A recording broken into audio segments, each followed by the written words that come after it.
Kada ste vi racionalnom umu sa riječima i brojkama, emotivnom umu sa vizualizacijom i instinktivnom umu sa opuštanjem i disanjem prenijeli jednu te istu informaciju, vi ste ušli u pravu transformaciju. Tada ni jedan od njih neće sabotirati. Ne daj Bože da ti kreneš sad samo sa afirmacijama, pa ti afirmiraš po cijeli dan.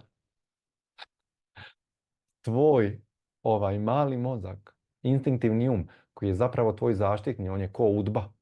On je ona tajna služba, on samo gleda gdje je neprijatelj. I on primijeti da se tu sad nešto događa, nekakva promjena, a niko nije njemu prenio tu informaciju. Niko nije njega opustio, niko nije disao, niko nije se legao na pod, ušao u neku relaksaciju. On će krenuti u sabotažu.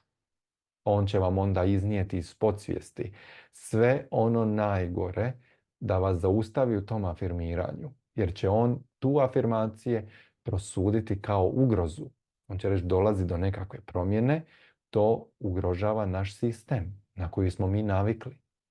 Tako da zapravo vama se najvjerojatnije događa da sami sebe sabotirate u promjenama koje želite napraviti. Isto je tako ako ti vizualiziraš po cijeli dan.